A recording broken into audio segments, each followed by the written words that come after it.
Lift problem notwithstanding, we are still on time. Yes, Mr. Behari, I'm sure you've not forgotten where you were. I said, please hold your thoughts, so you are sure to remember. Thank you, Chair. But may I perhaps just try again? Please try to read. I think we'll go quicker that way. But as I said, if you feel like substantiating here and there, feel free to do so. But please read. Thank you. Council has briefed me as well. I'm grateful for that as well. Yes. Thank you. Thank you. Chair, then I think we can move on to page 16. Alleged failure to act in relation to 6 EMPD officers arrested for extortion. I think, Chair, for me, the one incident that I recall, I don't know if it's the same amount of, is it 120,000 or 80,000? But it involved a Sergeant Shirinda, and Sergeant Shirinda was, when he was charged, he was already in my assisting as a protector after I've received certain threats and so on. So he was there. So when he was arrested, Chair, the only part of mine is that it's an HR function to discipline. I didn't know, you don't get involved in to act in any respect of that. What happens is when EMPD officers, because of the history of EMPD officers who go on raids or whatever the work is, and if they're arrested, there is a situation to say that if you need legal services, we assist, because then you're not going to get EMPD officers wanting to go out at night or at any stage. And this happened before, with Chief of Police Mapias approached me, and I said, Chief, give me the facts, and then we look at it.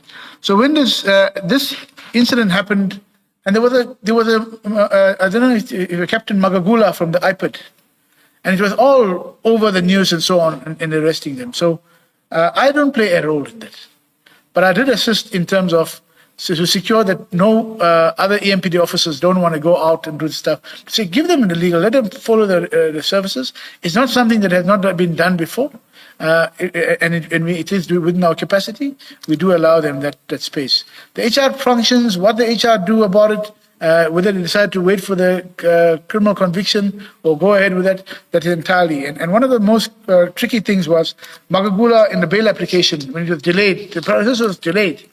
He raised another issue to use in the bail application to say, no, they're also going to be, I'm charging them on another matter, or they've been charged on another matter, only to later find that the DPP declined to prosecute. So he used information that was already finalized to try and stifle the bail proceedings. So those are some of the things we get involved. But I'm reported by that. So I'm not. But Shirinda has since been taken away from my profile.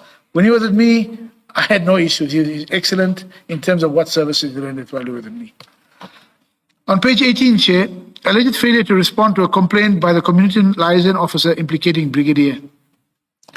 Chair, the only matter I'm aware of here is the one of the grievance that was raised by Colonel Tepa. Colonel Tepa, apparently she was moved from her position, the unit was disbanded. But that is a process between the city manager, the chief of police. When I engaged in the grievance proceedings, I had formal grievance proceedings. I've got a record of my outcome as well.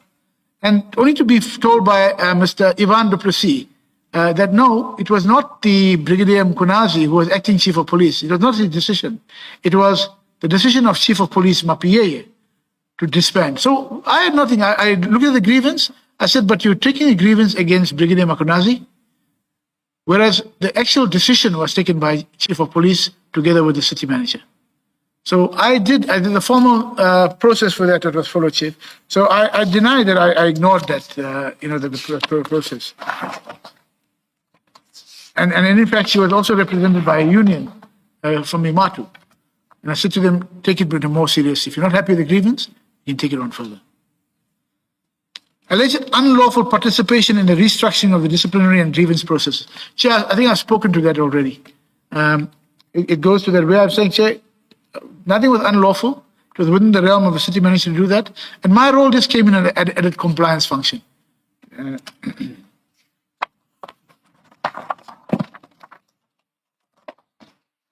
Alleged abuse of labor processes to frustrate or remove certain employees. Okay, this, I deny any reference. I mean, the labor processes are there, they're well documented. Everything we did was within the Labor Relations Act. Mr. Nida raised a unfair suspension and an unfair labor practice act, unfair dismissal application. That was before the bargaining councils. So I think it's one of the questions you posed as well, Chair, but it's not in the HR space. And those were the processes that I had to follow.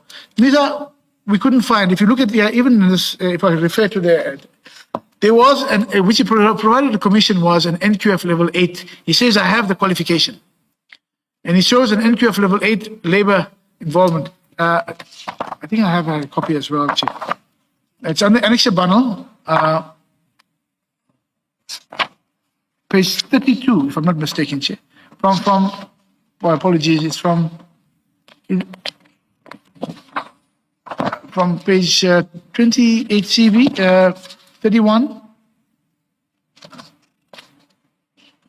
On page 31 of that annexure bundle, Chair. I've also attached it to my bundle, Chair.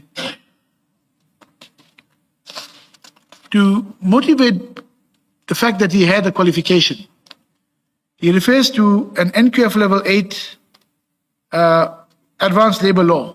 Now, Chair, that is contrary to what the requirements of the advert were.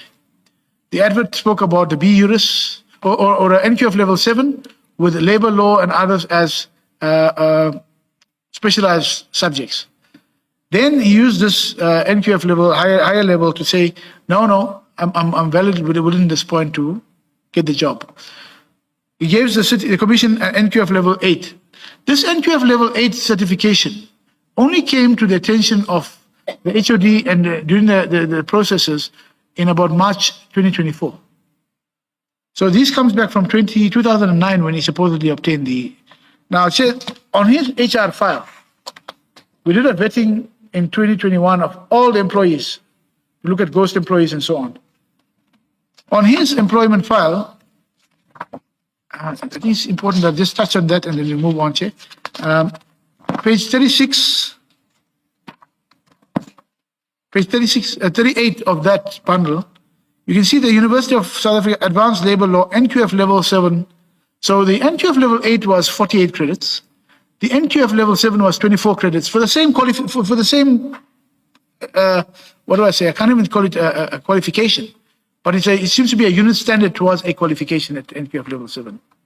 So these are the things we were dealing with, Chair, when we decided to start looking at how do we recover, because if somebody defrauded the city or any institution, then it's an obligation for me to recover. So those are the certain issues, and we couldn't get a direct answer from him. In fact, we were about to go to the UNISA to say, sort out the discrepancy, because even a letter from a professor from university spoke to an NQF level 7 course at 24 credits, which is used to say that he has that qualification in terms of the advertisement. So on Mr. Nida's is on page 23, Chair. I think I've completed that. If I may move on. Mr. Rivers' piece, Chair, with your permission, on page 25. Chair, Rivers' piece and I, decop Rivers' piece, I've never had an issue with it. The only issues arose as a result of the investigation into Sintel. Sintel involves almost 100 million rands, which we're still trying to get. I'm trying to get figures from the chief financial officer and the department. I can't understand why, because we need to do the correlation. Why is there a reluctance to give us that information?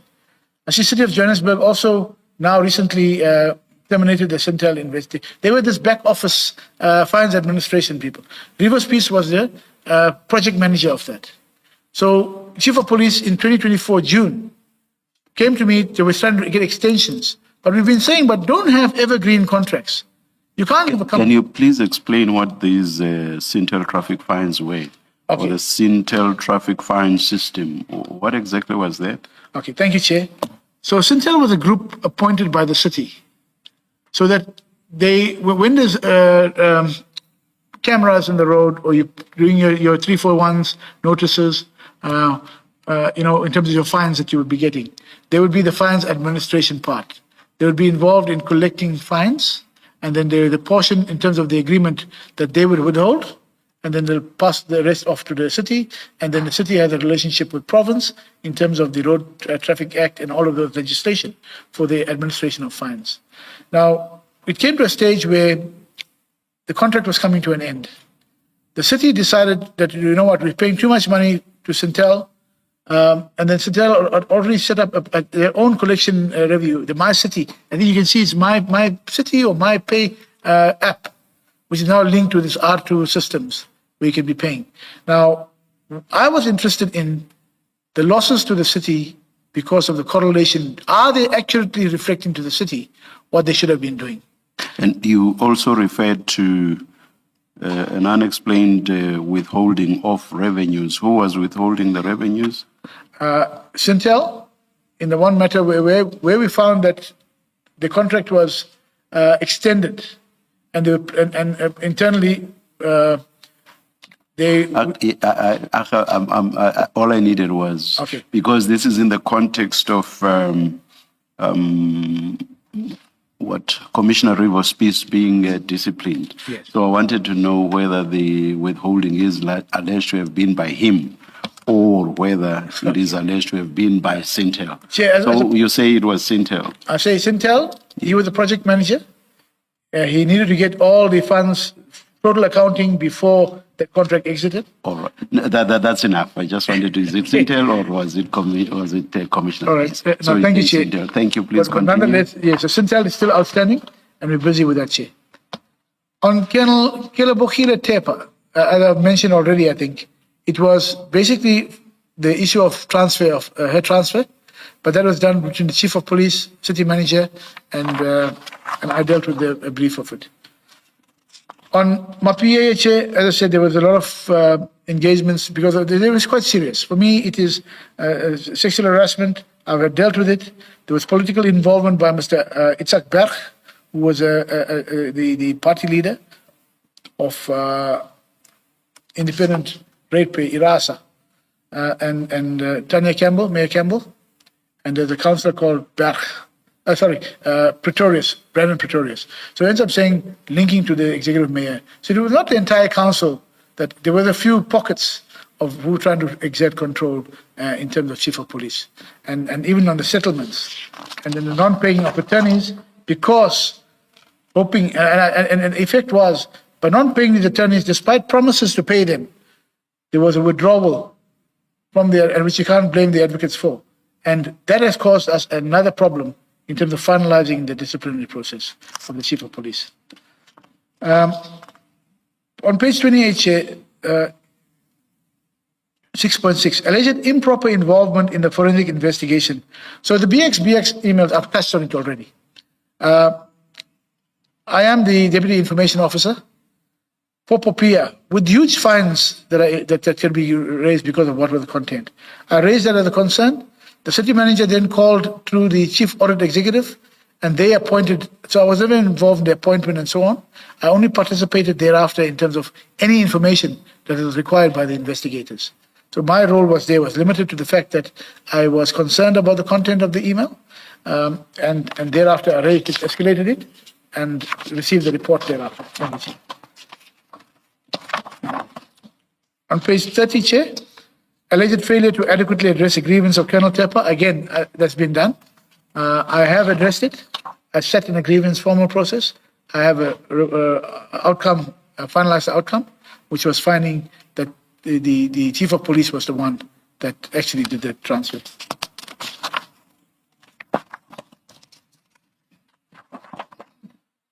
Alleged support of city manager in the usurpation of powers under Section 64C of the SAPS Act.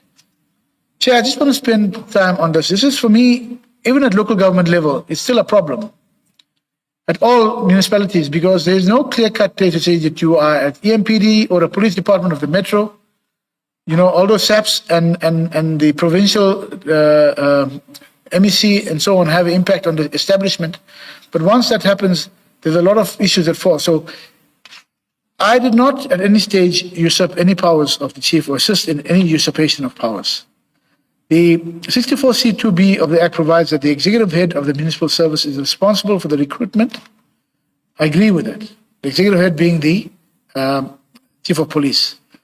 But there's a hybrid role. He's the executive head in terms of the SAPS Act for EMPD, but he's also an HOD in terms of Section 56 appointment.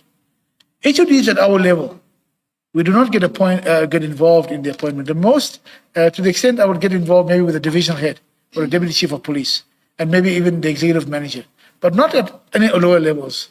So as much as I hear what the chief says, overall he's in charge, and he has to approve the appointments and so on.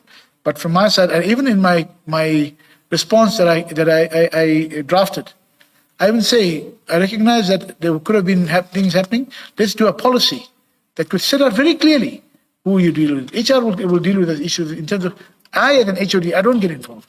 Chief of my PA was an HOD as well in terms of 56, but he had the dual role as an ED, executive director in terms of SAPSAC.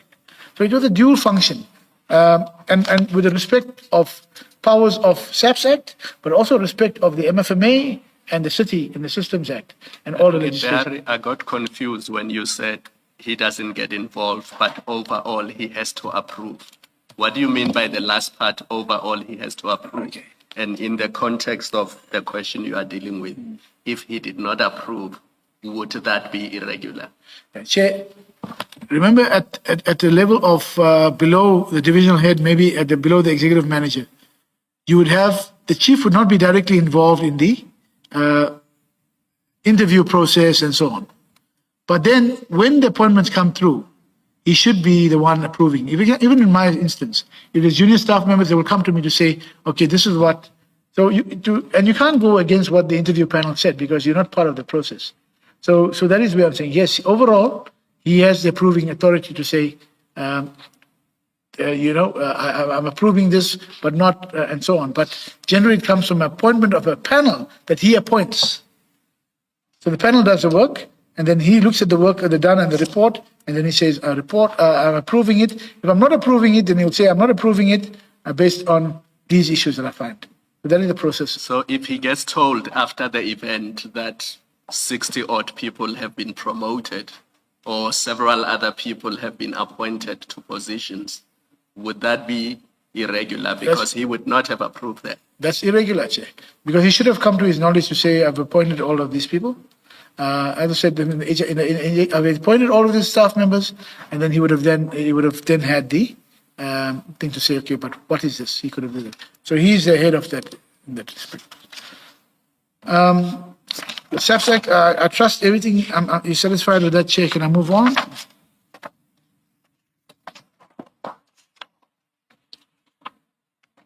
And I did recognize his authority, and hence I crafted, Chief, let's get together and do a policy that be very clear that nobody can do this in the future in terms of what happened. Alleged improper upward adjustment. Okay, I think we've dealt with that, Chair.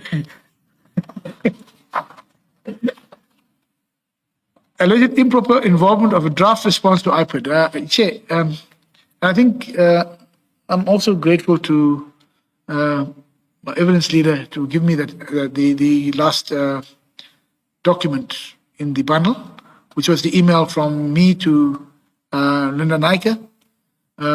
Chair, there was a draft.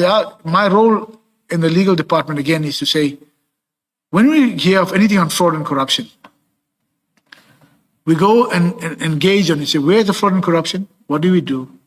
Because I've got obligations to MPAC, I've got obligations to the city, because if the employee decides then I'm going to withdraw, resign,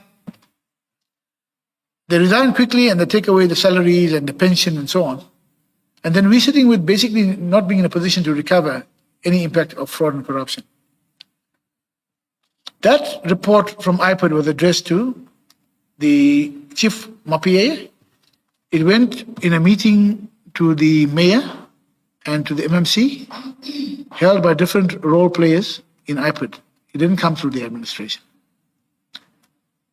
All other reports come, whether it's public report, public protector, SIU, all those reports come to the officer, the administration officer, and that's when I get involved. I mean, there's been an instance when even a public protector report, I had taken on review, and we were successful with the review. So that is my role, to say, what are we doing? Because it's not about finding only faults, it's about concretizing such that we don't leave loopholes in terms of later on proceeding with that. But at no stage it had any implication on me stopping or not proceeding with that. My role and my team's role. So you will see the letter which was described as nonsensical. Now, I needed to know, we dealt with only the definitions in terms of what we found, and what are the definitions in terms of fraud, and what are the definitions in terms of PRECA. So when I received the report, I gave it to my divisional head. He's a seasoned prosecutor, more than 7 to 8 years. I said to him, Jabulo, look at the definitions and see how can we link these matters to that. So he drafted a document, which I sent to the city manager to say this is a draft. That document never went out, Chair. It was portrayed, and I don't know how, because it was never a finalized document. In our meeting with, so city manager, after receiving the document from the mayoral office, called a meeting with a person called Kanye, Osborne Kanye. So when Osborne Kanye was in the meeting with city manager, I happened to be in my office and they called me up. And I had engaged him. I said, but in all of this aspect, why don't you arrest him? No, but he says, if you look at, because I'm confused by your saying, you say proceed with disciplinary. However, the matter is with the DPP. See, I don't know if my understanding is that when you say however, you try and put a different spin on what you said above. So you're saying to me, proceed with the disciplinary, but it's not for me, because chief had the item for the disciplinary. It's for me to look at what I'm saying and requesting in the meeting with Kanye. He says, but he said, however, the matter is with the DPP for decision. So when are you? He said, no, we'll inform you. I'll give you an information. So my draft was, we're always proactive in the department. And I said to the DH, please, but do not send it out, because there is, even that letter, I still have to correct certain aspects. For example, they say I was at a meeting with the mayor. I was not in that meeting. Right. And I heard the issue of the word suggest. Chair, I don't want to get into a link, but I'm saying that from my understanding, it was not a definite, because if you say, however, it means I must consider the fact that there's something at the DPP. And what also gives me, when I look at Niza's statement, Niza's statement, when it deals with the Erasmus report in the first one, internal, he says that during April, before he signed up, during April, he had a meeting with Chief of Police. I've got it here. I can refer to for expediency. He says that he was informed that there was imminent arrest from IPOD, which included Julius Mkunazi. So I'm saying, but you still went on then in April, and he mentions the issue of fruitless, wasteful expenditure. But on the 30th of May, did he decide then to go ahead with that investigation or with the disciplinary process? Whatever other process it is. But this is what Kanye told us. He says, no, we're not finalized with the process. So that was in a draft form. It was never a document. I only shared the document with Mr. Philip Rakhwale when, apart from the city manager's office, when he came and he was doing, and he says, but what were the engagements with IPOD? And I said, no, there's our draft document. How that was shared to Niza now, to make it look as if it's a final document. Of course, if we didn't go get the full information, it would be nonsense, because we were looking at fraud and corruption. I didn't stop any of the HR discipline. If you wanted to go ahead, go ahead. What has happened to the issue of IPOD telling you that they were imminent arrests? IPOD never had imminent arrest, or never arrest at all, even up to now. So, Chair, that is very, on that part.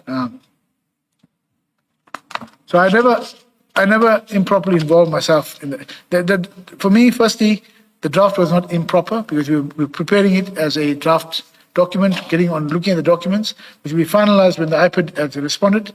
I've never signed off on it being the issues that Niza mentioned about me conveniently taking leave and so on. Chair, for me, it's a non-issue. I was on special leave or on family responsibility leave. You don't plan for family responsibility leave when you want to defer, and that's available on my leave records.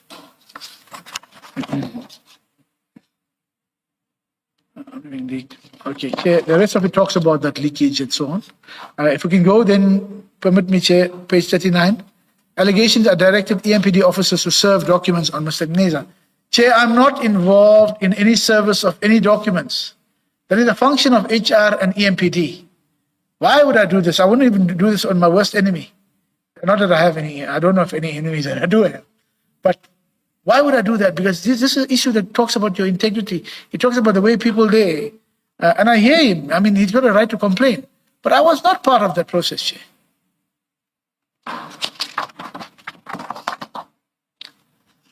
General allegation of implicated other unlawful conduct. Chair, I looked at this regard. I went about this quite a few times since whenever it happened. I can't understand any other unlawful conduct that I'm aware of. Safe to say that I have been under huge pressure because of my approach in compliance in the city. And my conduct is not unlawful in the way of that. For example, Chair, if I may, quickly, I think we're at the end now. Chair, I raised objections to Berg, the mayor, Tanya Campbell, and Pretorius interfering in the processes. To such an extent that after the withdrawal of our attorneys because of non-payment, the attorney for Mapiyeye takes a sensitive matter, heads of arguments, a very sensitive issue concerning sensitive information, and she puts it all to all the councillors. Why would that be for all the councillors to see that this is what's happening? The issues of hacking of information. We're sitting with reports, pro-South. The Hawks matters to which I referred have been non-existent from Hawks. I only have been working with confidence with the SIU. Many matters, pro-South matters, all involving even the current city manager. Sami building report blocked by the Kopedi because the police wanted to know who were the people involved. Grants in aid, Chair, that's a big, over 100 million involved. But that is my area in which I get involved in. All have been blocked. And that is why now I'm facing repercussions because Nisa mentioned one thing, Chair, I can take 5 minutes to answer this. He mentioned that the only time I was involved in labor matters was when it dealt with a senior manager. That senior manager was Mojapelo. At the time, Mojapelo was a COO. I did not get instructions from the city manager to do that matter. I got instructions from my HOD at the time and the HOD HR to do. Apparently, Nisa was close to him. And as we were going through to the SIU report, we struggled with evidence because none of the witnesses from the city were forthcoming. And just when I said, no, but we have to get, and Nisa's brother, Tikek Nisa, I'm sure he's in the provincial legislature, or he was there. He's the one that's been putting the pressure on to say that, no. And I said to my HOD at the time, the only people we can call now is Tikek Nisa and Zbu Liope. They're the ones who the evidence is pointing out benefited from this entire thing. The next time I'm here, my HOD pulls me out, he says, no, we settled the matter. So these are the things that I'm now facing a backlash. I mean, business ventures, expropriation without compensation. That matter is of interest throughout the country. I looked at the matter, how do we buy property, expropriate property, when there's a wetland on the property? Then I was called behind to say, no, but you're not working with us. You know. And the last one, Chair, would be the important aspect would be then the rates, the special levy of rates for the residents of Ekurhuleni. You put in a special levy, then you only for when Tembisa's uprising happened, then you decide to go back. But your initial process of public participation was flawed. So you seek to collect an extra money from the citizens without, then they decide to go back for the public participation. And it led to them having to cancel that, which has caused a loss of about 200 million. My interest is on the citizens of Ekurhuleni, it's on the city of Ekurhuleni. I don't get involved in individual politics or individual thing. I know it's portrayed that I was close of city manager. The extent of my relationship with the city manager was as my accounting officer, and I continued calling a city manager, and that's it, Chair. Thank you, Chair. Sorry, where does that fit in the statement? Just for my benefit. Which one, Or were Chair? you just saying it as a by the way? Which one, Chair?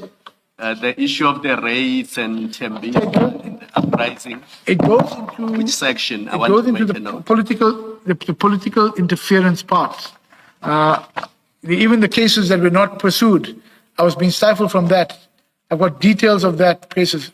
Even when the HODs have agreed that there is criminal activities, but because I've been brought forward, the executive mayor said, "But why are you pushing with these things, Kemi?"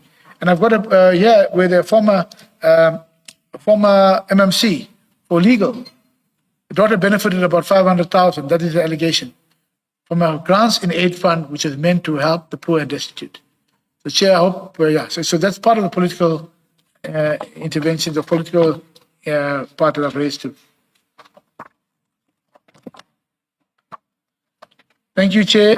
I think that will be. Thank you very much, Mr. Behari. Thank you, Chair. Yes. Thank you, Mr. Behari.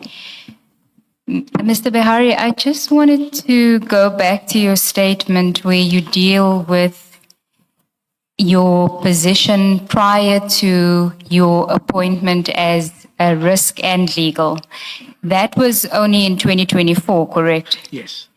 And prior to that, there was the 22 August 2023 directive by the city manager, which brought about some kind of a legal review of disciplinary matters, which effectively said that your department would review decisions to go ahead with disciplinary proceedings against senior personnel. Is that correct? No, well, not totally. If I can just clarify that. So, when the letter of 22 August 2023 came about, it was for us to get involved in the added leg of compliance. So if you look at the form that is filled in, there's three aspects to it. One is further investigation. The other one is internal disciplinary, and then the disciplinary tribunal. So we're not involved. I can just recommend to say, in terms of additional information, I believe you should be able to secure it this way. In terms of an investigation internally, but it goes through ultimate approver is the HOD of HR, and she relies on the input that I raised there into the matter. So that is what. Okay, just go to paragraph 18 of your statement on page 5, where you deal with that aspect. Yes, sir.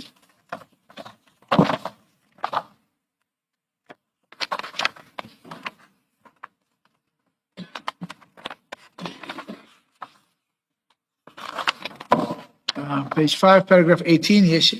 Yes. So you say a further structural development occurred on 22 August 2023 when the city manager issued a directive introducing an enhanced compliance review step in all disciplinary grievance processes involving senior personnel. This directive required that such matters be subjected to a legal compliance assessment before charges were finalized or outcomes implemented. Its purpose was to reduce legal exposure, ensure procedural fairness, and improve the city's historically poor success rate in labor disputes. Yeah, just on that, the one part I want to discuss, it wasn't only on senior personnel. It was basically across. I've scratched it out here, but I didn't, put it on the. So just on all personnel, and it comes from. I'm not sure exactly when that meeting happened between chief of police and city manager and so on, but it emanated thereafter on the issue concerns about lost cases and so on. But I maybe, but that is what it concerned, adding an extra leg to say, can you look at then, and that's one of the functions I did when I was looking at the initial report by Erasmus.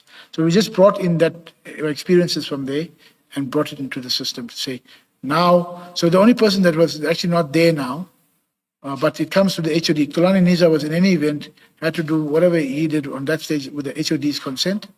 Mine was just to bring in an added leg from a legal point of view, because we deal with the cases that are lost.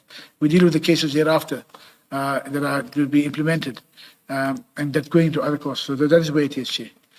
But if there's anything more specific, I will But what weight did that legal compliance assessment have in the process of the disciplinary proceedings? So if your decision was to not continue with the disciplinary proceedings, but the HOD was of the view that there is a case, a good enough case for it to go to disciplinary, how would you resolve that conflict?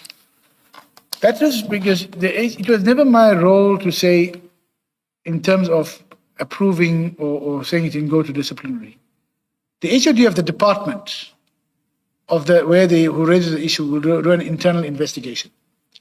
They will do that, so that investigation will come through. It'll never stop anyone, any of the functionary, never change anything else, apart from me then coming in to say, okay, the HOD gives you the report. I will look at the report and say, right, do you need an internal disciplinary process? Or do you need an external process? Then I would say to the HOD, in my comments to the HOD HR, to say, I support this, or this needs to be looked at further. Can we get this information? And so on. But it was never for me, it was just to say, these are the issues I picked up. I think we can use that to tie up so that we're secure, because over the last 2 years, we've had union litigation upon litigation. And these are some of the issues that is why they brought it between HOD, HR, and myself to say, look at this. And I can never stop any disciplinary from going on. I leave it to the HOD. I said, these are the issues. Can we cure it by further investigation? By these are issues. I'll even guide that. For example, if I can, by way of an example, on the 1st of December, the matter came back about the Firearms Control Act and to charge somebody who had lost a firearm and failed to disclose. So they wanted to charge her for discipline as well. So all I said to them was, please go back, look at then who was in the control of the documents. But why your policy says there will be 3 monthly inspections. Where is that? So I asked them to get that added inspection report to say what has happened. It's just to strengthen any case that we're dealing with, but not to, I mean, the HOD HR will probably say, no, I hear you, or no, I don't agree. And she can take that decision. But from my side to say, give us an added leg of compliance in terms of that. Okay. Now, this system only came into effect from the 22nd of August 2023. That's correct. So when Mr. Erasmus approached you in May of 2023 regarding Commissioner Mkwanazi's matter, this system was not yet in place? No, it was not. Okay. And can I just understand, when would he have met with you? We know that the suspension, Commissioner Mkwanazi's suspension was going to lapse, the 3-month suspension was going to lapse on the 24th of May. 2023. So when would he have come to see you? The Commissioner Erasmus, as I said, he came to me. If it was like for me preparing an exact time, I would have, knowing about this further, I would have said to you. But it was before the suspension lapsed. It was immediately, I think it was the last week or latter part of May, but before the suspension lapsed. And by that time it was too late, because if I'm looking at investigation finished March. April, NISA decides to say, okay, we're approving and he appoints then on the 30th of May. So from April to 30th of May, it's almost a month and a half. Nothing happened. And then you're coming to me at the last minute and say, please, can you do that? Now, as I said, Erasmus and I, we go for, a lot of the officers, HODs, senior personnel, come to me. If I'm in the office, I'll see them. I don't make appointments. The only one I've documented is when Chief of Police said to me, can I see you on the 21st? And that is when I put it down. But it's quite correct. Before the 22nd of May, there was no formal structure like this that you had to come to me. It came to me because Erasmus came to me to say, can I support a extension of the suspension from a compliance perspective? But it comes at the latter part, towards the very end of it. Even the letter from Chief of Police to me, dated 21 June, is asking for me to assist there. But by that time, and they had until July. If I look at the disciplinary code, They had until July to serve and finalize the charges. And if, for any reason, the processes were delayed, you could also ask for a further suspension or a further time of another 3 months, as provided in the disciplinary code. Isn't that what he was coming to you for guidance on that aspect, the extension of the suspension, not the merits of the disciplinary process itself and the charges? Counsel, when he comes to me to support an extension of a suspension, I cannot say, in light of the very serious charges that are against Mkhwanazi, and I want to know who are the witnesses, because the 2 witnesses that are there must be other witnesses who will supplement a positive case. So I have to go into that. I've got to delve into that to see, but what are the other issues that would be here? It's not about this. When you come to ask me to extend the suspension, you have to tell me, but why could you not do it all this time? Because it's suspended from February. What are the issues that relate to the stage now where you cannot, you're coming for an extension at the latter part of May? And that's when I looked at the document. Then I said to him, no, I'll have to speak to the chief as well. So that is where it was, Chair. Okay, and when you then give him the guidance, which we will get to from page 13 on your assessment of the case, I understand you to be saying that you took the docket or the file away from him for a short period to review. So you didn't make a decision or give your view to him then and there on that day when he saw you? No, I did not. Okay. It was about 2 days, I think, 1 or 2 days. And apart from him, who else did you discuss the matter with before you gave him your view on the merits of the case? Besides Chief, because he was the one who drafted the documents, and I asked these questions, the next person was the Chief of Police. Okay, but you only meet with the Chief of Police on the 21st of June, 2023. Correct? 21 June 2023, yes, correct? Yes, but Erasmus had come to you before the 24th of May, 2023. So it's about a month between the 2 meetings. Yeah, okay, in terms of formal discussions, but I was given city manager, because she has an interest there, to say, city manager, we're looking at these issues. We're looking at these issues of Erasmus is with me, I'm speaking to the Chief of Police, but that would have been a verbal communication as well. It wouldn't have been a formal matter. The only formal letter was when the email went out to Linda Nike, which is concerning the iPad update. Okay, so you discussed it with Erasmus, the city manager, and then on the 21st of June, 2023, you discussed it with the Chief of Police. Yes. Okay. Now, the way your statement reads, it's as though by the time you speak to the Chief of Police on the 21st of June, you had already formed an opinion on the merits of the case, because the Chief of Police, in his letter that he sends to you after that meeting, says, having discussed the matter, and he explains to you why he disagrees with your views. So you had already formed the view then before you spoke to him, correct? It's correct, because I went through the documents. When I looked at the file, I formed a view that there were certain aspects that needed to be addressed. And they linked then to the state of the city address and so on. So I formed the view. So the meeting with the Chief of Police and I would have taken under an hour. So it wasn't a long meeting. It was about an hour where I said to Chief, these are my concerns. And I think, Chief, that if we don't address these adequately, in terms of what you found at the state of the city address, because it cannot be said that it was just the issue of there's a full value chain of how CAT VIP and so on came to the office, into the city of Ekurhuleni. So let's look at those aspects. And that is where my issue was. An opinion to say, yes, these are the issues we looked at. But did you have a discussion with the HOD HR? No, the HOD HR at that stage, because it was still dealt with, you remember Chief deals with the disciplinaries? I had no discussion with the HOD because the extension of suspension application would be dealt with by HR. So this was between the Chief of Police and myself. Okay. Can I just ask?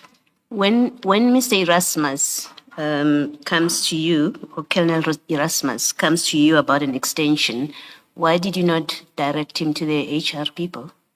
Because as you correctly say, disciplinary matters are HR matters. Yes, Chair, because it is the HR persons were already dealing with a possible extension of the suspension. He was looking for compliance comments to support in doing that. So that's why it came to me from the compliance perspective. Is there something that I could support it?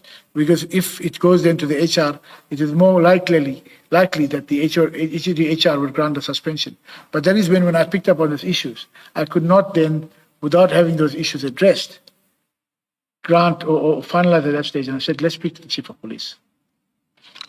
Sorry, I don't understand. You say in your statement that he came to you regarding the impending expiry of the precautionary suspension, and I understood your evidence earlier to be exactly that. He came to speak to you about an extension, or that the suspension is about to expire. What do we do? Yeah. I understood that to be your evidence. Chair, my evidence, yes, in the main, but it was about trying to get compliance support from me to give him support or favorable comments to send through to the HOD, who deals with the extension. That's not my process. But to look at compliance comments, which I could support for that extension. And then when I looked at the file a day or two afterwards, or engaged with the file, and when I met him again, that is when I said to him, but you need, these are the risks I'm seeing. The extension is one issue, but how far which other witnesses are you going to get? Because when you're asking for extension in our environment, you're going to say, which other witnesses are you still looking at getting? The first witness, Jeff Wicks, we don't know what happened to him, whether he's coming in or not, because the Chief of Police sent him an invite. Mgwabe seems to be not very committal about what happened there. All Mgwabe says is that he raised it with the senior management. He raised the report on the donations with the senior management. There's nothing further from there. Christine talks about certain issues of other donations dealt with this issue. And I said to him, but from a compliance perspective, the issue of nothing stops you from going on with the disciplinary. In terms of even the extension of suspension, even if the suspension occurred, there are processes in place when you're finding a matter for condonation to deal with that. And these are some of the issues I dealt with, because if the suspension had occurred, what else could you have done? If the suspension ended, you could still go on with the disciplinary. Well, yeah, I'm not sure that you're answering my question. My question really is, when he came to you, and according to your evidence, and I think you've just confirmed it now, that he came to speak to you about the pending expiry of the suspension, you seem to have gotten into the merits, but I'm more interested in, what did you say to him about the suspension? Did you say to him there are grounds to to extend it, or you're getting into the merits means you got to a point where you said, no, there's no valid basis to extend? That's what I'm trying to understand, because he's coming to ask you about extension. Chair, there was no outcome on that. My issue was when I looked at it, I said, Erasmus, this is where I'm looking at. Have you addressed these issues? We did not finalize that. I did not give anything to say that these are the issues. I'm not granting you the extension or not. Address the issues, Chair. Same thing with MAPA. Address these issues. So you discuss the merits. I discussed the issues. He comes to you about an extension that's about, a suspension rather, that's about to expire. You'd instead discuss the merits. The merits were, with me, from a compliance perspective, Chair, I cannot devoid myself. No, I'm not yet at why did you discuss the merits. I'm just trying to get the facts from your evidence. Yes, I got into the merits. You instead discussed the merits. That's correct. Thank you. Thank you, Ms. Moore. Still on the same subject. So in paragraph 54 of your statement, you mentioned the impending expiry of the suspension to which my co-commissioner, Commissioner Balu, has just referred you. And then at the top of page 14, and this is now paragraph 55, you say, I identified several material evidentiary gaps which posed a foreseeable risk to the sustainability of the disciplinary proceedings. And then at paragraph 60, you say, I regarded these gaps as significant. And then in paragraph 61, 62, 63, 64, You then say you met Colonel Erasmus and told him your views about the merits being what my co-commissioner engaged you on, Commissioner Baloyi. Now, I do not understand why you should have chosen to deal with the merits and not with what Colonel Erasmus came to you about. I understand your emphasis about your concern being compliance. You've said that umpteen times, and you said it even before Ms. Sigurdsson started engaging you. You emphasize that. But point is, the Colonel comes to you for specific advice on an impending expiry of the suspension. Why do you not deal with that? Chair, I did deal with it in the sense that I'll ask him to leave the file with me. Now, for a suspension in the labor environment, suspension is not punitive. Suspension does not stop anybody, and you cannot say that if something else comes in, nothing stops you from resuspending him. That is the processes that in our city we experience that. So I had to delve into the merits to see what. Show me in your statement where you dealt with it, responding to Colonel Erasmus, who sought advice from you. Show me in your statement where you dealt with it. Insofar as the subject related to Colonel Erasmus, who sought advice, show me where in your statement you dealt with it. Did I suggest? Well, sorry, Chair. I just want to show me in your statement where you dealt with it. Insofar as Colonel Erasmus, who sought advice from you, was concerned. It's not in the statement itself. Let me go 61, 62. Please, with your indulgence, Chair. These are the engagements I've had with Colonel Erasmus verbally when he returned to me on that date. And my issue was, if you want me to extend or support an extension of the suspension, what would be the material facts that I would have to use to... But your statement is quite detailed, Mr. Behari. Why would you leave out something that related to what he came to you about? Your statement is quite detailed. It says nothing in response to Colonel Erasmus about the extension of the suspension. Chair, I did not finalize the process of saying to him I support it or not. Why not? Because I was still waiting for him to confirm to come on another date after I've seen the documents. So when I saw the documents and I discussed it with him, and I said to him, these are the issues, I need to speak to the chief of police, because I'm not satisfied that we will be, and these are the issues I raised. You see, my problem is, later when you talk about the head, Commissioner Mapie, you say that by then the suspension had expired. So you were working within very short and tight timelines. You raise all of these issues. They have nothing to do with the impending expiry of the suspension. You raise all of these issues. Time is running. What do you do about the expiry of the suspension? Bear in mind, Mr. Behari, that the suspicion, false or correct, the suspicion is that you were part of a clique that was protecting Brigadier Mkhwanazi. So those who are on the other side, in quotation marks as it were, will say you let the suspension expire exactly because you are on Brigadier Mkhwanazi's quote-unquote side, as it were. Do you get the context?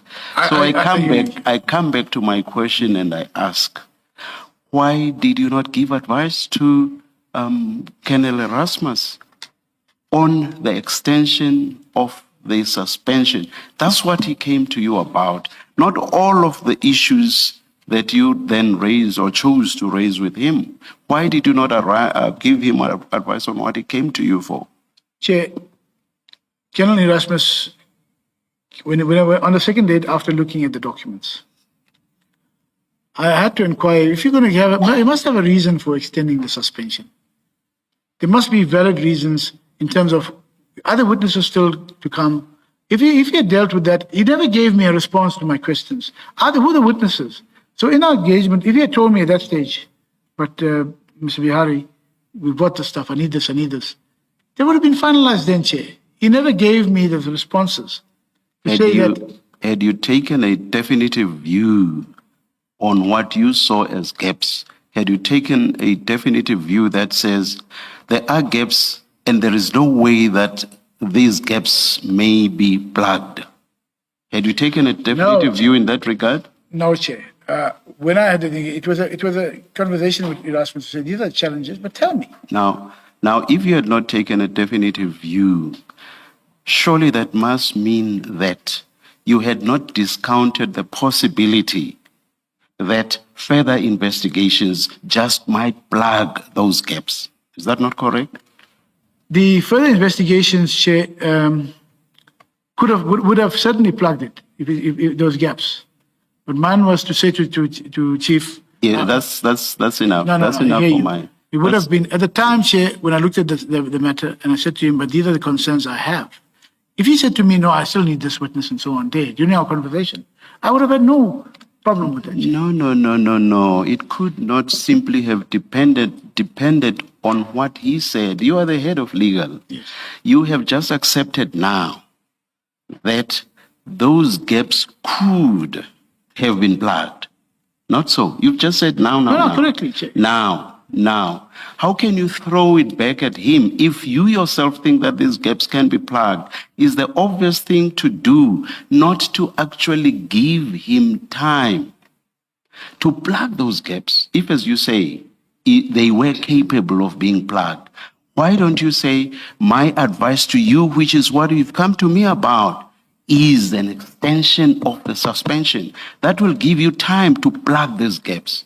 Was that not the obvious thing for you to do? In hindsight, Chair, now that I hear you put it Sorry? that way. In hindsight, now that I hear you say it that way. You accept. It. Yes, because, let me leave it at that. Was it not obvious even at the time? I don't think it's enough for you to say that in hindsight you accept. Was it not obvious even at the time? Why put stumbling block after stumbling block after stumbling block without giving him solutions? He has come to you for a solution. Chair, at the time, the solution was for me to say, go and complete the investigations. Go and do the stuff. Exactly. Right. Exactly. I And did for tell him that, that. and for that to happen, Mr. Behari, he needs time. And he can only have enough time if you agree to the extension of the suspension. The suspension was not was for a purpose. It was not for the sake of it. Suspension should be removed from the system for proper investigations to take place. So why do you not give him time to do that by assisting him with what he came to you for, extending the suspension? It's not enough to say in hindsight you agree with me. Chair, when he came to me, it was about supporting the extension of a suspension. We had that engagement. I said to him, these are what I think are problematic. These are things we have to close, and these are the witnesses we have to deal with. It never didn't finalize. I said, can I speak to the chief of police? And then the next meeting was the chief of police called me. But that was by the time the suspension had lapsed. But I didn't deal with any Effectively, you let the suspension expire, Mr. Behari. You let the suspension expire. Chair, You are raising all the problems with him, and you say, I'm going to speak to the chief of police, and by the time you speak to the chief of police, the suspension has expired. You let it expire. Chair, but Chair, there was never an intention to let the suspension expire. My intention was to make sure that we have all the processes, because as I said, applying the laws to say that a suspension is not punitive, nothing stops us from still carrying on and saying that we have new information to resuspend. The HOD HR could have resuspended. But for me, looking at it, and I know you mentioned that I'm going on about the compliance issue. That was what was important to me. How do you finalize these gaps? And Erasmus could not give me at that stage any response, but it could be taken as, and I say to you that I let it lapse, but it was never my intention. My intention was to look at how do we finalize and close all the gaps. The suspension could always have gone back and said to the HOD, let's resuspend. There's been other cases where we've resuspended. Suspension lapse, we resuspended. Yes. You see, I would understand you, Mr. Behari, on your point about the possibility of continuing with investigations even when the person is back with their suspension having expired. I would understand if you were saying that, having told Colonel Erasmus in so many words that, Colonel, I have all these gaps which need to be plugged, but let the suspension expire. You can continue with your investigation to plug these gaps with Brigadier Mkwanazi back at work. I would understand if that was your approach and if that was what you communicated to Colonel Erasmus. You never did that. You are now stating this in the witness box. Chair, because as I said, that is the policies of the city. These are legislation. I understand the policies. I understand the prescripts. But the point I'm raising relates to your response to Colonel Erasmus when it comes to you for advice.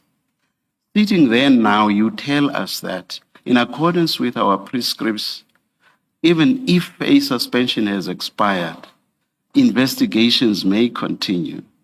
You are saying that in the witness box, but Colonel Erasmus came to you for advice. You never responded to him that way. That is the point I'm raising. It's different from the question of prescripts that you are raising. Chair, as I could say, is I focused on the issues. Colonel Erasmus, as I said, I'm aware of the processes in terms of suspensions. If the suspension lapses, we've dealt with that previously, we can always suspend again. Because there's new issues that came in. Can you please focus on how you dealt with Colonel Erasmus? Please, but that was please do not focus on the prescripts. I understand that. Okay, but Can you focus on how you dealt with Colonel Erasmus? That's my issue. Chair, there was no definitive response to Colonel Erasmus. I did say to him, I will discuss it also with the Chief of Police. Because even if the suspension lapsed then, I could have still discussed it with the Chief and said, right, once we finalize it, let's go proceed further on that issue. Thank you. Thank you. Thank you. Can I just ask a question? After the suspension lapsed, you would have been aware because you say in your statement it was impending, the lapse. After it had lapsed, did you ever say to Erasmus and to Mapiaye, in the light of the serious allegations mentioned in Erasmus's investigation, the city has the power to resuspend. So I advise you to consider that as an option. Did you ever do that? Now, I didn't say it in so many words because it is available within the HR space that you can do that. No, but I did not. Either you did or you did not. And if you did not, just say, I did not advise Chair, you. I did not give them that. After Erasmus finished off with Erasmus, there was a break with the Chief of Police. The issue of suspension then never came out thereafter because there was other issue. I understand that I don't know how far that process is followed, but it seems to be when I spoke to the Chief of Police on the 21st. Behari, you are the head of legal within Ekurhuleni. You know if the power to resuspend is there in the prescripts. The reason Erasmus came to you in the first place was he was aware of the impending period. And he was asking you for support. You are now aware that the period has come and gone. And the effect of that is that Mkwanazi is back at work. You know that. Yes. And you're now engaging with the two of them, Mapiaye and Erasmus, on the seriousness, and we'll still come back to that later on, the seriousness of the allegations. But as head of legal, at no point do you advise the city manager or Mapiyeye or Erasmus that there is a power to resuspend. These are serious allegations. Erasmus probably needs time to plug all these gaps. I find that astonishing. Chair, if I may, when I raised those issues with both Mapie and Erasmus, I had nothing further after my last meeting with Chief of Police. Now, if he had come back and we've plugged the gaps, but there was no response due to the nature of issues I've raised with the Chief of Police. There was no further comeback to me. And if let's say we've addressed the issues that you raised in our meeting, can we now go on? And I would have said, yes, certainly, let's go to a resuspension. That is how we've done resuspension, to say, this is what the initial circumstances were. We've addressed that, and now we can go on. But that matter seemed to have stopped or stalled. The last was on the 21st of June. And then I heard nothing further from that. Mr. Behari, I have an issue with the notion that Colonel Erasmus approached you on the issue of the suspension. You didn't tell us why he wanted the extension of the suspension, because in your statement you say that he told you that he had concluded his investigation and wanted an extension pending the disciplinary action. Why did he want the extension pending the disciplinary action if the investigation, according to him, had been concluded?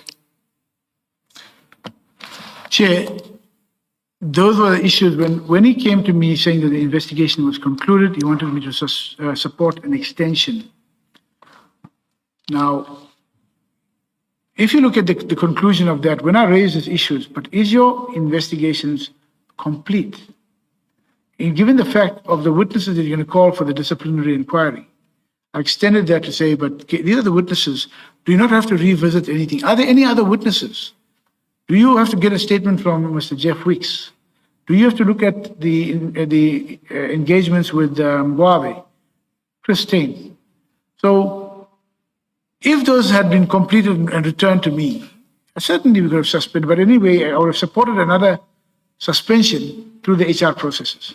Yes, but I think that goes to if the investigation is not complete. He comes to you and says the investigation is complete. I've concluded my investigation, but I still want an extension pending the disciplinary action. Surely those reasons must be different to I still have an investigation to conclude. And if those reasons are different, you can't even go into the merits because he said to you, I've concluded my investigation, but I want the extension suspended pending the disciplinary action. So there must have been a different reason other than the conclusion of the investigation, other than filling gaps, because he comes to you on the premise that the investigation has been concluded. And you know as a lawyer that one of the reasons could be that the safety of the witnesses if he comes back to work, or that he might intimidate workers or he might influence evidence. You in your statement, you don't say why he asked for the extension. And in light of the suggestion that Chief of Police Mapiyeye says you took the docket from him, he was pressurized to give the docket to you. It seems to me that Colonel Erasmus' approach for an extension is a convenient explanation as to why you inserted yourself into this process in the first place, because he had no reason to ask you for the extension. We have no record of him even requesting the extension, and it would seem to me that he would go to someone else who had already been involved in the process, like the chief of the police or head of HR, to speak to them about the extension. So you aren't able to tell us what he asked you the extension for, what was the motivation for it, because the investigation was concluded. And all that you give him in response to that is gaps about an investigation that he told you has been concluded. And that is, I think, the difficulty that we have, is that you're not telling us why he came to you in the first place. It couldn't have been to finalize his investigation. Chair, Mr. Erasmus never came to me to grant an extension. He never came to me to grant an extension. He gave to me to say that the process of extensions is with the HR process. I need some comments to support that. And then I started, okay, Tinus, Henny, is your case finished? You say I see your report says investigation is complete on this day. So what do you need the extension for? And if you need the extension, are there any other witnesses that you still need to secure? Are there, because in my environment, Chair, you don't grant an extension for the mere asking. I've got to apply my mind to say, well, what else is still required? And if there is a process, then after that, to say, I've raised, and look at it, are you going to close up the gap with Christine? Are you going to close up the gap with Guabe? These are some of the issues. I think I've documented that in terms of the issues I raised. So there was never approach to me to grant an extension. It was to support that. And I engaged with it to say, this is what our issues are and what are the reasons for. You have to have the reasons why. I could say to the HOD HR, I support these reasons. Can we go on? Yes. Mr. Behari, in your paragraph 54, you say he came to you to seek guidance regarding the impending expiry of the precautionary suspension. So, in your own words, that's why he approached you. It had to do with a suspension that was about to expire. And then you say he advised that he had concluded his investigation and wished to extend the suspension pending disciplinary action. So you tell us that's what he came to speak to you about. You then, in the next following paragraphs, you tell us that you pointed out the gaps, what you say are the gaps. But you don't say to us, I then told him the extension can be extended. I mean, the suspension cannot be extended because of these gaps. You don't say that, no. Even though that's why he came to you. But there's a different point I want to make about it. It is, Colonel Erasmus tells you, I've completed my investigation. I want to keep this man on suspension. You raise issues with that, but you don't say to him, because you're going to investigate these gaps, while you deal with these gaps, extend the extension. You're the one that raises gaps. The owner of the case is satisfied that he's concluded his investigation. You raise issues, the absence of a statement from Jeff Wicks, absence of statement from Deputy Chief Mzolo. You say the content of DCP Gwabe's statement. I don't know why that is a gap to do with suspension. And then you say a letter from Christine indicating the acceptance of donated vehicles. I don't know what that has to do with the suspension, the extension of a suspension, but maybe I should put it more positively. I don't think it has anything to do with whether you extend or not. But the two that you say are absent, the statements. So you lead him on a path where you say, go find this, or these are issues. But you don't say to him, because you're going to be looking at these things, you should extend. You don't say that. Can you just explain that behavior? I did not say to him that I will support the extension to the. I asked him to go. Have you dealt with these issues? And from there, he indicated that he understood he will address the issues. But I did not then say to him, no, I'll support your extension in the meantime, because it could have been that I should have done that. But I did not say I'll support your extension in the meantime. I said I'd like to speak to the Chief of Police as well to say that how can we finalize that.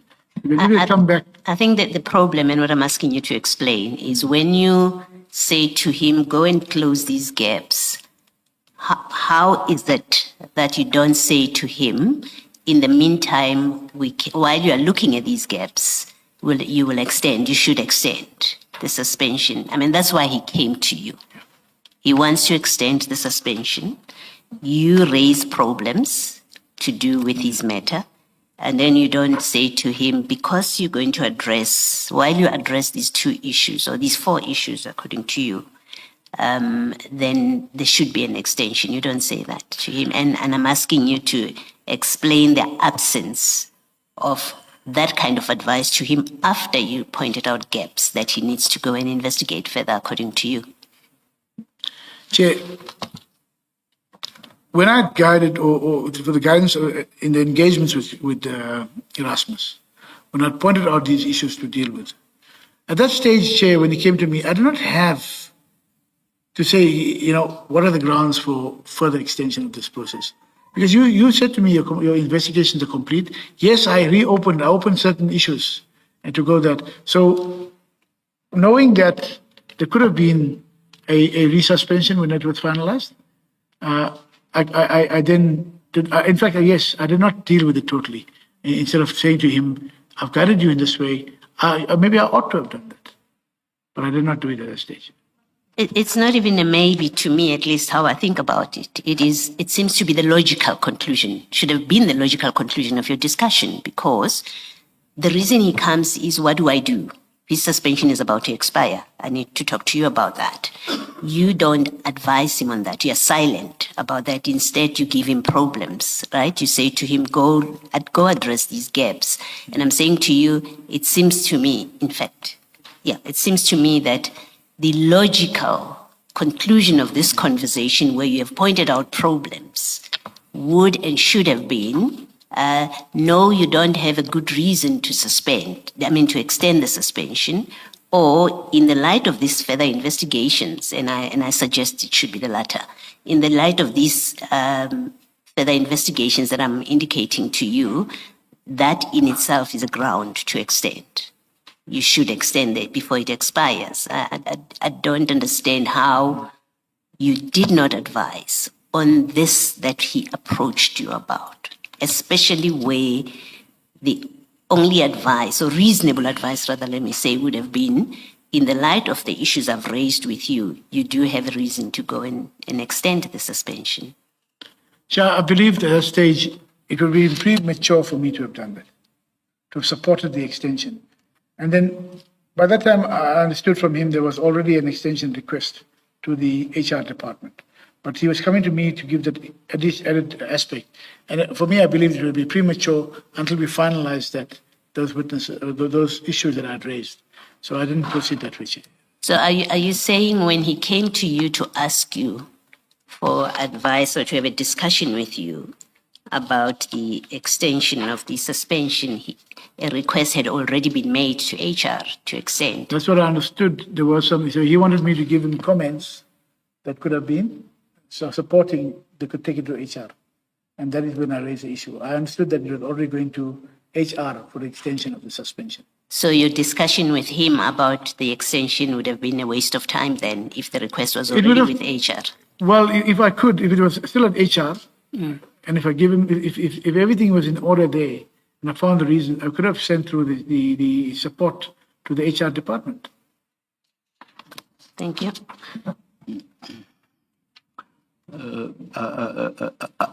I'm confused right now. Let me start here. Did I understand you correctly before my co-commissioner started engaging you? Did I understand you correctly that in response to Ms. Sigels Nube, you said Colonel Erasmus had not come to you for advice? I thought I heard you say so. He's not come to me for the extension.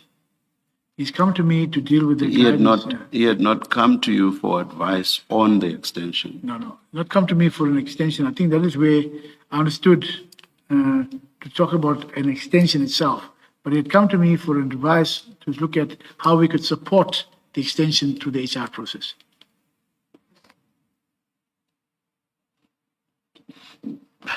I find it strange that your statement is silent on this thing about HR, which you suddenly mention now that you are being asked pointed questions. Your statement is quite detailed. It's one of the longest we have had in this commission. It's 44 pages long, quite detailed on all the subjects. There is no mention at all of HR. you suddenly mention HR when we question you for not having given advice to Colonel Erasmus on what he had come to you about, which was guidance regarding the impending expiry of the suspension. That's what your statement says in so many words in paragraph 54. He had come to you to seek guidance on the impending expiry of the suspension. Now we ask you questions around why you never gave that advice. Now you suddenly say, no. With regard to the extension of the suspension, that was a process that was before HR, and therefore I did not have to give advice. How is that so when your statement is so detailed? Chair, How is it that your statement does not mention AR? Chair, Would I be unfair? Would I be unfair if I suggest to you that you are suddenly mentioning HR because you are faced with difficulties? Because now you cannot tell us why you did not advise Colonel Erasmus on what you had come to him about, or rather, on what he had come to you about. Chair, at the time Colonel Erasmus came to me, there was already a process for the extension pushed through to HR. He wanted me to give him some supporting comments and advice that I could support it to HR, to the HR HOD. That is where the extent is when I raised the issue. So for me to support anything without having the full details. And your statement says nothing about any of that insofar as it relates to HR. It says nothing about that. You only mention it for the first time when we question your failure to advise him on what he, in your own words, had come to you about.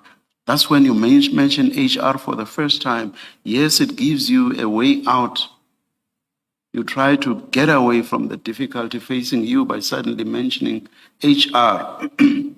I suggest to you, Mr. Behari, that you are mentioning HR for the first time because you cannot answer the questions we are putting to you about your failure to advise Colonel Erasmus on what he had sought your advice. Chair, I cannot, I hear you, but I cannot support that. I respect that fact that Erasmus came to me on the way to HR for the approval of that. I then raised the issues which I said to, if I'm going to support an extension, these are the issues that need to be addressed. I did not have at that stage any information, and I believed it to be premature to me to even look at supporting a suspension.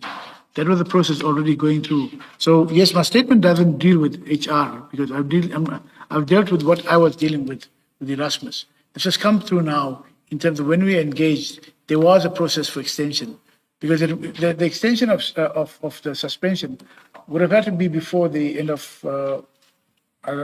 sometime toward the end of May. So he came to me during the time or very close to that, with 1 or 2 days, I think, before that.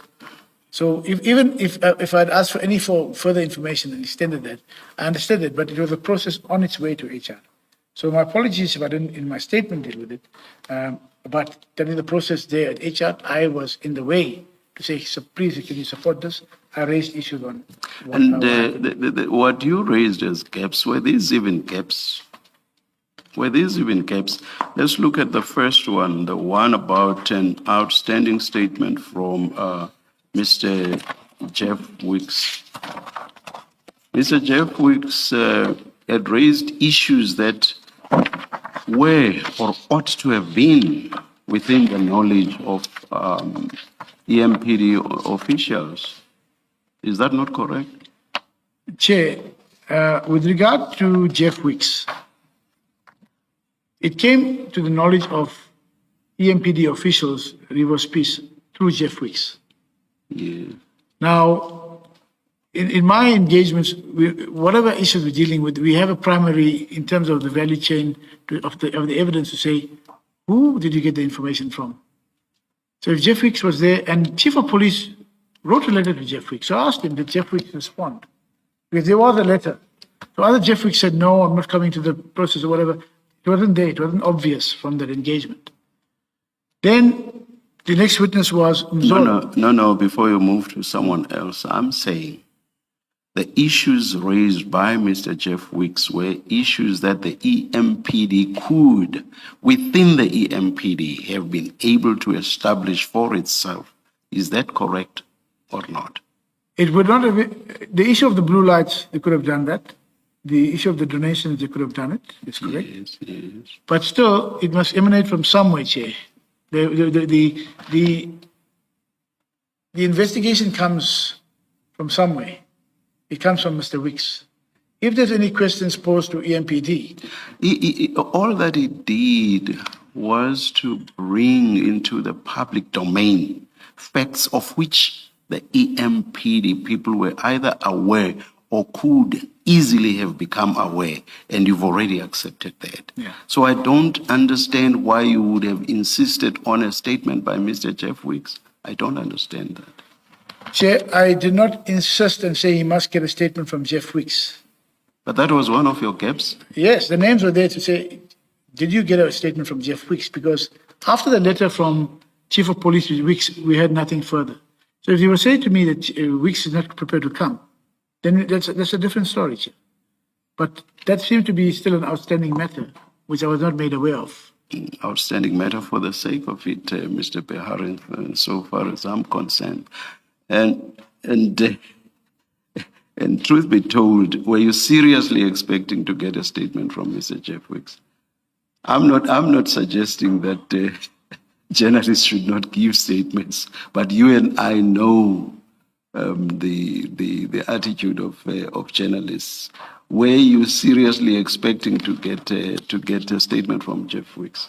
Was this not just a way of blocking progress on this matter? Chair, respectfully, Yes. I seriously, in all my experience, I've always looked at the cycle of evidence. Yes. Where does it start from? Where does it end? This came through from Mr. Jeff Weeks. If he was not prepared to do that, then we have to deal with it separately. But I was seriously expecting, because we have many instances when we have even emails that are coming through, emails that are generated from untraceable accounts. If we're going to go and investigate every one of those issues, and then when it comes to a situation where I prove it, where you got the information from, you don't want to have a situation where possibly the hearsay issues come in. So I was seriously looking at Mr. Weeks. If he said, no, I'm not prepared to come as a witness, it's fine. At the risk of being repetitive, you have already accepted that the issues that Mr. Jeff Weeks raised were issues that were either within the knowledge of EMPD officials or issues that EMPD officials could easily have been able to establish. So I just do not understand the fixation with getting a statement from Mr. Jeff Weeks. I don't understand it. Chair, to the extent that I did not insist on a statement from Weeks, I mentioned him, did you get the statement from him? But Chair, the issues that Jeff Weeks raised could have been raised or elicited from the EMPD officials. But if you look at it, for a very important aspect he raised was the blue lights issue. The witnesses in the matter says there was no blue lights. It would possibly need then Jeff Weeks to come and substantiate, but this is where we've got it. This is where the information is, to assist and counter what the witness is saying from EMPD. That is my engagement and my thinking when I dealt with the issue. So in requesting Jeff Weeks. Let's move on to the second gap, the absence of a statement from Deputy Chief Mzolo, who was the accounting senior manager to whom Brigadier Mkhwanazi reported during the relevant period. How would that statement have assisted? The statement from Deputy Chief of Police Mzolo would have assisted in the sense that when Mkhwanazi says that he was given these functions when he started to act, the incidents happened during the acting period. When he was given, he was following the instructions or what happened, they to continue from Mzolo. So that is where one of the issues I looked at to say, but if it is coming from Mzolo, he should be coming to deny that he ever gave him to do these aspects which was in terms of the MOU and all of the other aspects. So that is why I felt it was impressive. We get a statement from Mzolo to say, no, but I never gave such instructions to Mkunazi. I'm not sure I follow that, but I will move on. And paragraph 58, the content of DCP Gwabe's statement, which suggested that the entire senior management team of EMPD had knowledge of CAT VIP's involvement in EMPD officials. And how was that a gap? Chair, The sort of gap that would have made disciplining Brigadier Mkhwanazi impossible. Chair, in terms of the evidentiary issue, if Gwabe, he was instrumental in saying he received a 300,000 rand donation, and he informed the senior management of that donation. Now, already the donation was irregular, and the senior management didn't do anything to address it at that stage. Gwabe is very vague in terms of just 2021, 2022. So it would have been in my assessment to say that, but if the senior management of EMPD knew of the involvement of VIP, CAT VIP, and what happened, why was nothing happened thereafter? So that is my engagement to say, Gwabe, and then the other issue is, why did Gwabe receive such a donation, knowing that the city manager had to approve the donation? So these were some of the thinking patterns that I had at that stage. I will leave it there. But Mr. Behari, there were very specific allegations against Brigadier Mkhwanazi, Brigadier at the time. It had to do with the motor vehicles being registered in the name of Ekurhuleni, and it had to do with the blue installation of blue lights on these vehicles, or on vehicles that belong to Mr. Madlanga. Now, to bring in Gwabe that he had received 300,000, I think it was, assistance with stationery, the involvement of CAT VIP with EMPD historically, that seems to be red herrings, because it has nothing to do with the accusations at that time that you are being asked to speak to, in fact, the extension to which you're being asked to speak to, because the extension relates to charges about the vehicles and about the blue lights. And you're throwing in quite a number of things that have nothing to do with that. And I don't understand how you would have thought, one, that's relevant for purposes of considering an extension of a suspension, but two, why you would regard that to be a problem with these disciplinary charges against Brigadier Mkhwanazi.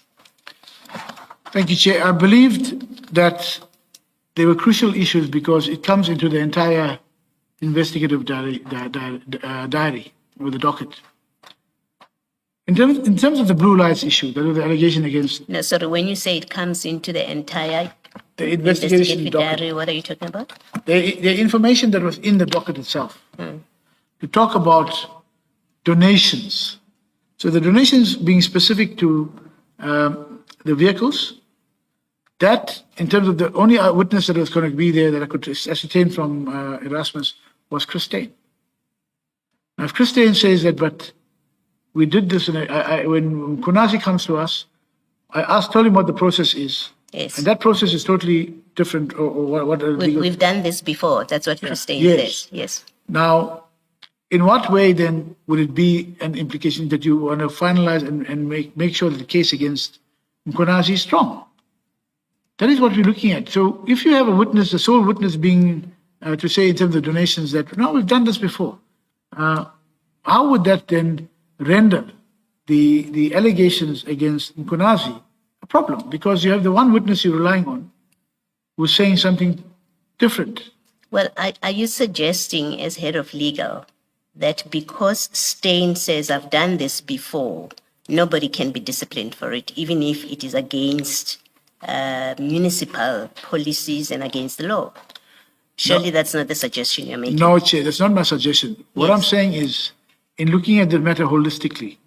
You are looking at disciplining Mkonazi Yes. for the issue of the blue lights.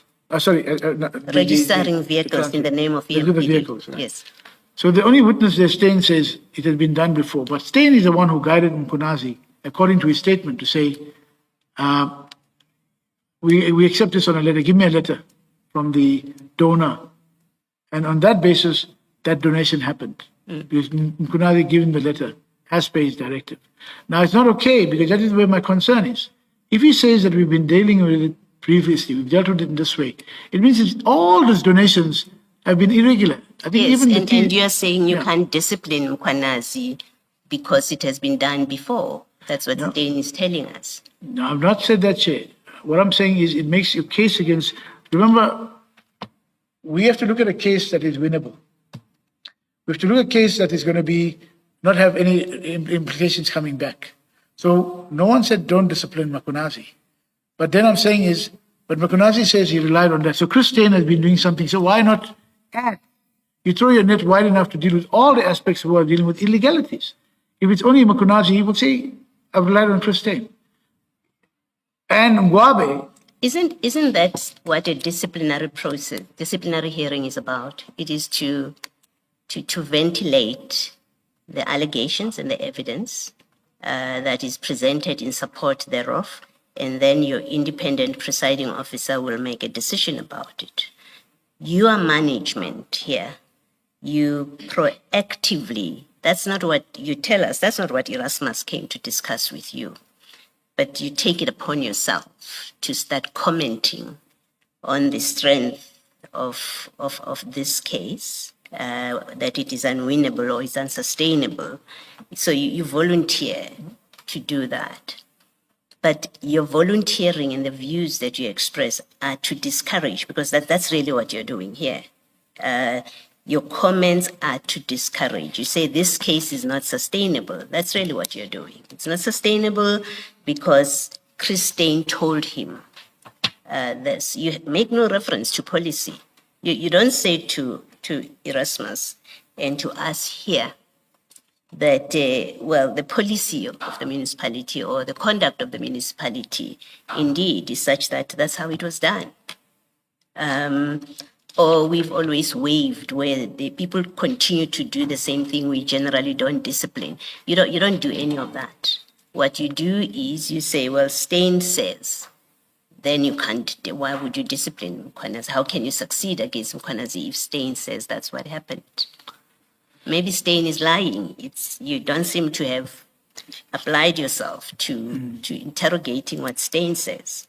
You're happy to take it on face value and to express a view which is disadvantageous, actually, to those who want to institute disciplinary proceedings. You say, because Stein says this case is not sustainable. I don't understand that. Chair, my engagements to that extent was never to discourage anything, was never to discourage any disciplinary processes. It was to say that, Chair, as I mentioned, I think earlier on as well, we have been having a lot of matters. You can't be waiting for matters to go on disciplinary processes and then knowing we should have done all of these issues before that and then lose the cases, because we've lost a lot of cases at Certificate Lady. If their own EMPD officer in terms of Okut Basin note mentioned that, from that side, which I wasn't aware of, but in my own experience, when we go into the bargaining council, almost every order that are coming, which is adding to our contingent liabilities. So it was for me observing to say that, but why don't we not finalize it? What was if we had waited for a little while, get all these cases up and running, because Chris Stein was there. As much as Chris Stein could have been lying,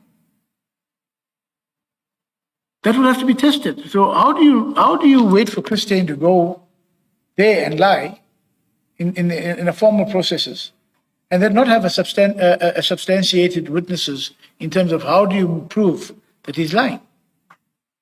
So from my side, it was never to discourage anyone. It was to look at, and again, I will reiterate here that my interest is the number of cases we're losing and why. We've looked at the assessment on that. Okay. Thank you, Chair. let's go back to Jeff Wicks. What did you want him to say? He's provided the municipality. There's a story in the newspaper. Yeah. He's written into the municipality. He's provided whatever he's got, including videos. And that's the evidence we've had, right? Which shows these cars. He has provided letters which list registration vehicles, the number of a number of vehicles and their registration details. So he's provided all that information. When you say statement from complainant, and in fact, there's two parts to it. What did you want Jeff Wicks to say in his statement anymore? That's one. Two, why do you say he's the complainant? The EMPD is the complainant. My PAA is the complainant. Why do you say Jeff Wicks is the complainant and so must issue a statement? Chair, the mention of Jeff Wicks and the statement from Jeff Wicks emanates from the Chief of Police writing to him to get a statement. No, you are the one that says to Erasmus, one of the risks that undermine the sustainability of disciplinary proceedings, not even the suspension, disciplinary proceedings, you say, Erasmus, it's the absence of a statement from Jeff Wicks. So I'm not asking you about what the Chief of Police said or did. So you've identified it as one of the problems. The problem would be, in my assessment, would have been that Jeff Wicks had information whichever his source would have been from. He writes to Rivers Peace. So to get a statement to say, this is what I've obtained, this is what I want investigation. So they have a complete chain in terms of where you emanated from and how we dealt with it. So the complainant would have been, Rivers Peace did sign a statement as a complainant as well. But in terms of going to the full value chain of the issues, in terms of what I looked at in the findings or the report there were issues that would have implicated Chief of Police. Because the whole issue about how I went and delved into the entire thing is, how did CAT VIP and Medicaid come into the city? How did Julius Makunazi then get these donations or access the donations? Whereas they seem to be already have a relationship of CAT VIP in the city. No, Mr. Barry, I'm not asking you, and let's not obfuscate here. I'm not asking you about how the relationship came about, how long is it. That was not the issue here. In this case, that was not the issue. The issue was someone was spotted driving in motor vehicles that have blue lights. On investigation, it was found it is Mrs. Matala. That's what Jeff Wicks reports, right? Two, Jeff Wicks provides details of motor vehicles with registration numbers. And he says, these vehicles are registered to the city, in the name of the city, and they belong to Mr. Matala. Those are the issues regarding Brigadier Mkhwanazi. You then say to Colonel Erasmus, we have a problem because you don't have a statement from Mr. Wicks. Hence, my question is, well, what did you still want Mr. Wicks to do? To say, rather. Erasmus has conducted an investigation. As instructed by Spies, we know that. He's conducted an investigation. You have that report in front of you, so you know what's in there. Why you want a statement from Jeff Wicks to say what is a question that I'm asking you. Two, I put to you that you are wrong to refer to Mr. Wicks as a complainant. He's not a complainant. He's a journalist. He's a reporter. In fact, in this case, the complainant was the chief. It was management of EMPD that complained.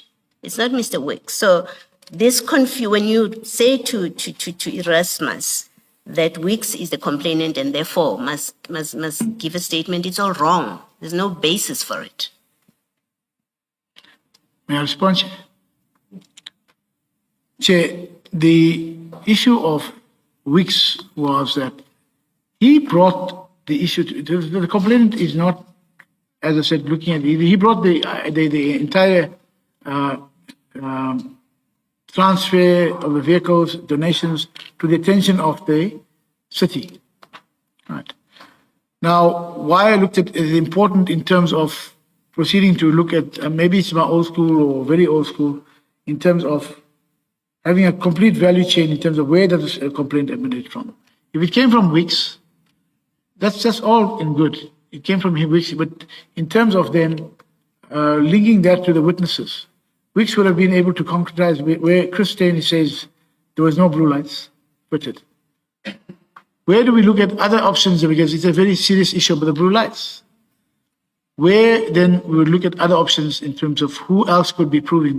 If Steyn says there was no blue lights fitted. So it was important in terms of the entire value chain to say to him, where's the statement of Jeff Wicks? Do you have a statement of Jeff Wicks? Is it coming through? There was nothing there. I felt it was important because he's involved in that process. In some respect, he's involved in that process. If it needed to be, that you can substantiate, but where you got this, are these fake messages? Where did you get that from? The source and so on. It could have been dealt with at that stage. It could have been secured as a further witness. Chair, and I think the other issue was, Chris Steyn could have been lying, and it could have been then ascertained but the other option was it could not have been lying. He could have said, but this is the process we have. If he showed on whether it seizures, other issues on seizures and so on. And he would. My point is, he would have had the opportunity to say that at the disciplinary hearing. Certainly. That's my issue with this. That the Chris Steyn. That's why I say this is just a red herring, really. Chris Steyn has given a statement. It's recorded in the report that you are looking at. That is going to be part of the evidence in the disciplinary hearing. Why you choose to make it an issue that has a bearing on how you respond to a request for guidance on the suspension, it's the part that I don't understand. Chair, in terms of Chris Steyn coming through as a witness and whatever said, yes, he'll have the opportunity at the disciplinary to deal with it. Remember, the disciplinary wasn't against him. He was a witness. Yes. He was an important witness for the city. And for an important witness to come there and then say, why must we lessen our case and the prospects of success in the city's case by calling a witness already who you know is not going to give evidence in support of the city's allegations?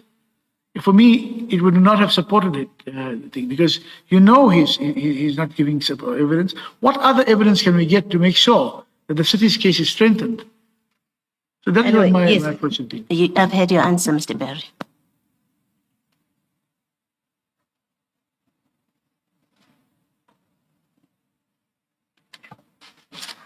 Thank you. Mr. Behari, just look at paragraph 56 of your statement, please.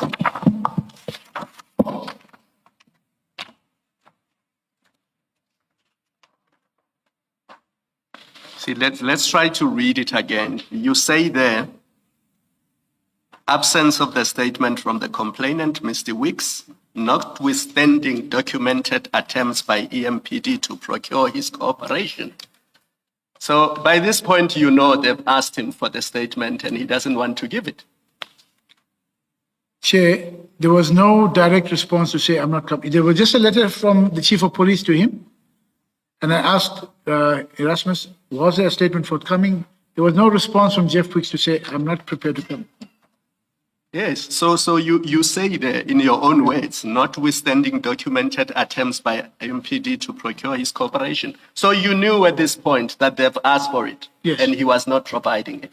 Well, I was asking for information about that. Had he provided it? Are they not prepared to come through? So there is the engagements with the Erasmus to say, but your chief has written to Jeff Wicks.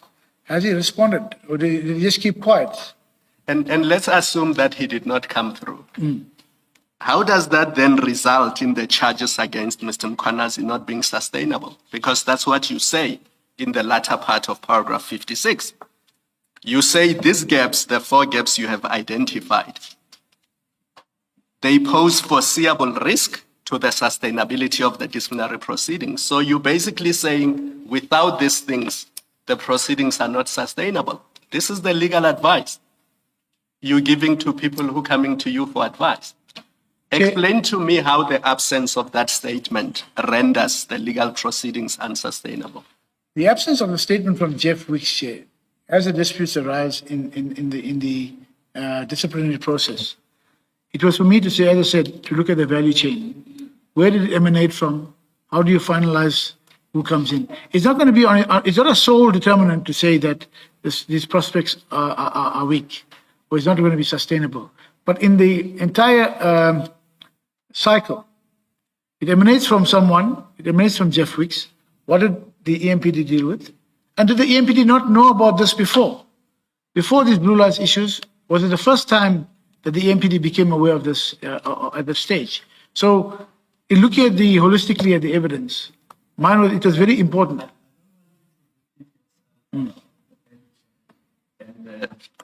I don't want you to repeat yourself because you've already said that. I'm asking you a simple question. How does the absence affect the legal proceedings, the disciplinary proceedings continuing? Because they can continue without that statement. I just want you to accept that.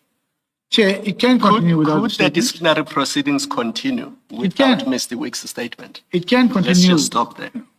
Now, on Christine, you say Christine was not supporting the municipality's case. I don't understand how you can say that because earlier in your evidence in chief, unprompted, you were not prompted by anyone. You said these donations were irregular and unlawful. Now, Stein confirms that he registered the vehicles because Mkwanazi said to him there were donations to the city of Ekurhuleni. So how can you then say what he says, I'm talking about Stein, does not support Ekurhuleni's case? Because the very thing you said unprompted, that it shows that these things were irregular. That's the statement from Stein. Chair, I will reiterate, yes, unprompted. Those donations were unlawful. Stop there. Right. Now, that information comes from Christine. And we can take you there if you want us to, because we've got Stein's letter in front of us. Maybe, please, if I can look at that. If you say, does Christine say it was unlawful? No, Christine is not a lawyer. Christine is a fleet controller. Yeah. Christine says, Mkwanazi told me that CAT VIP services donated these vehicles to EMPD or Ekurhuleni. And he showed me a memorandum and a letter of donation. And I was satisfied that those documents were what he says they are, and I proceeded to register.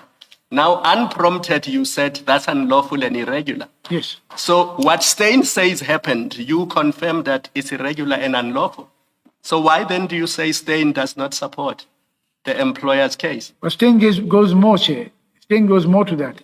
He says, well, these things have been done in this process on other occasions. But Mr. Behari, you deal with those things by investigating them and charge those who were responsible in the past for doing similar things. It has nothing to do with whether you proceed or you do not proceed against Julius Mkwanazi. If people have done something wrong in the past, and as a result of Stein's statement, you become aware of it, you investigate them and you charge them. That's how you deal with it.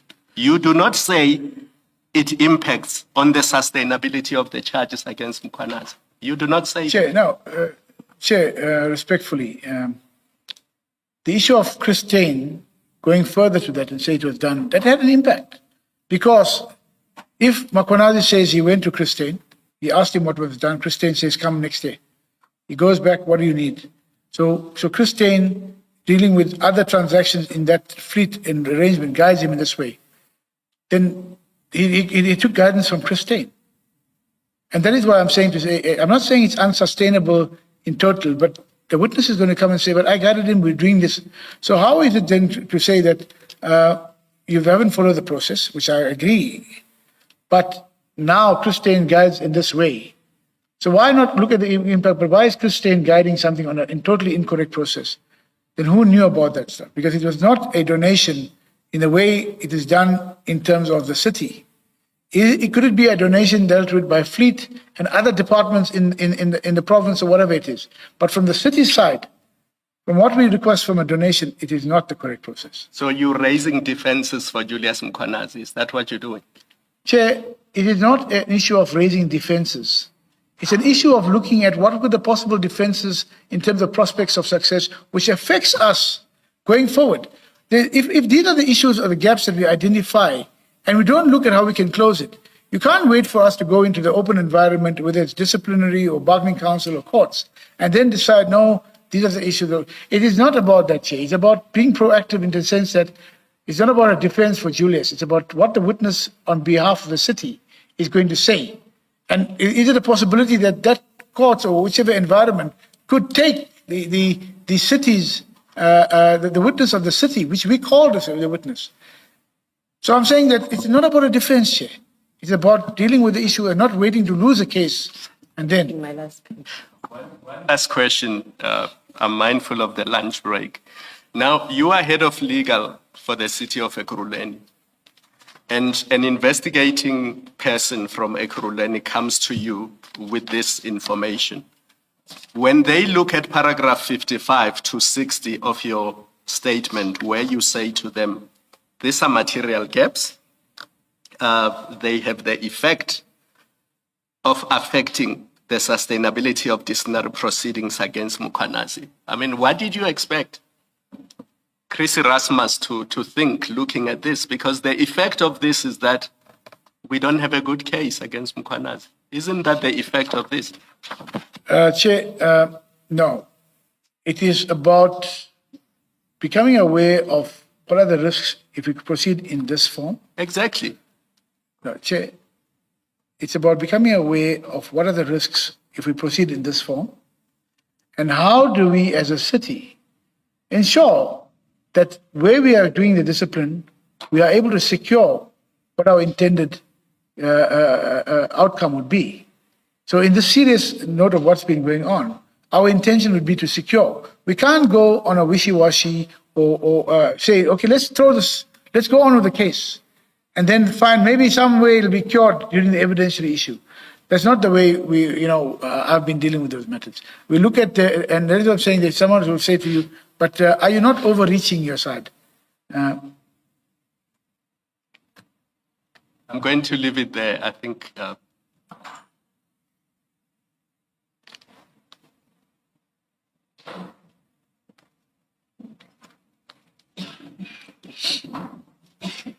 Let's adjourn and resume at 14:15.